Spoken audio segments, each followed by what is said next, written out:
बिहार के मुख्यमंत्री नीतीश कुमार ने 2024 के चुनाव से पहले राज्य में पिछड़ा वर्ग का आरक्षण बढ़ाने के फैसले को मंजूरी दे दी है। नीतीश कैबिनेट ने जाति आधारित आरक्षण 50% से बढ़ाकर 65% कर दिया। इसके अलावा 10% आरक्षण का लाभ आर्थिक रूप से पिछड़े वर्ग को मिलेगा। बिहार में अब आरक्षण लिमिट 75% होने जा रहा है। नीतीश सरकार 9 नवंबर को विधानसभा में आरक्षण बढ़ाए जाने का बिल को लेकर आएगी। हालांकि रिजर्वेशन का लाभ सरकारी नौकरी और शिक्षा में मिलेगा। दरअसल नीतीश कुमार ने विधानसभा में चर्चा के दौरान आरक्षण का दायरा बढ़ाकर 50 से 65 करने का प्रस्ताव रखा।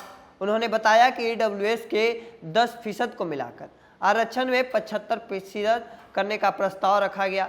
चर्चा के दौरान सीएम नीतीश ने कहा कि आरक्षण बढ़ाने के लिए सलाह ली जाएगी। इस प्रस्ताव के मुताबिक एससी वर्ग को फिलहाल मिलने वाली 16% आरक्षण को बढ़ाकर 20% कर दिया जाएगा। इसके साथ ही एससी वर्ग के आरक्षण को 1% से बढ़ाकर 2% किया जाएगा। वहीं ईबीसी अत्यंत पिछड़ा और ओबीसी को मिलाकर 43% आरक्षण दिया जाएगा। अभी ये 30% है। हालांकि जो पिछड़े वर्ग के लोग हैं, एससी वर्ग के, जिन्हें अभी तक 16% आरक्षण मिल रहा था, अब उन्हें बढ़ाकर 20% किया जाएगा।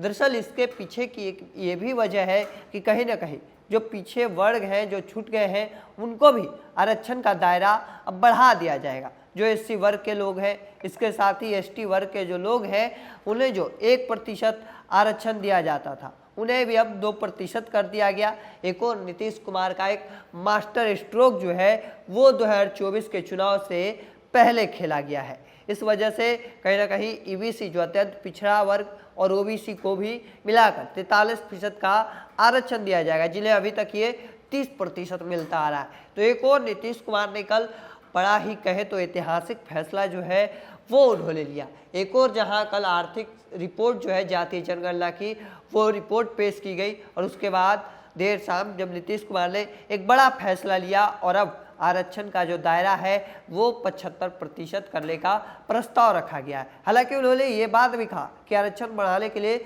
सलाह ली जाएगी। इस प्रस्ताव के मुताबिक अब एससी वर्ग के जो लोग हैं, जिन्हें 16% आरक्षण मिलते आया है, उन्हें अब 20% आरक्षण दिया जाएगा।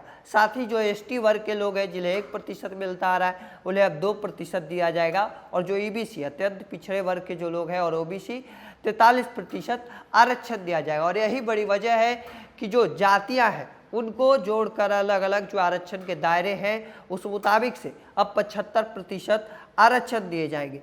तो जो अलग अलग जातियां हैं उनको कहीं ना कहीं अब अलग तरह से आरक्षण बढ़ाया जाएगा। दरअसल ओबीसी को 18%, ईबीसी को 25% आरक्षण, वहीं एससी को 20% और एसटी को 2% का आरक्षण दिया जाएगा। कुल मिलाकर अगर देखें तो 65% जो आरक्षण है वो मिलने जा रहा है। 9 नवंबर को सदन के पटल से पारित किया जाएगा और जो तमाम जानकारियां हैं वो जारी कर दी गई हैं। और एक और नीतीश कुमार द्वारा बड़ा फैसला लिया गया है और आज आरक्षण का जो दायरा है वो बढ़ाया जाएगा। हालांकि इस चीज़ को लेकर आपका क्या मानना है कमेंट सेक्शन में रखिएगा। ऐसे ही तमाम खबरों के लिए द इंडिया टॉप को सब्सक्राइब कर लीजिए। फेसबुक पर देख रहे हैं तो लाइक और शेयर कर दीजिए। धन्यवाद।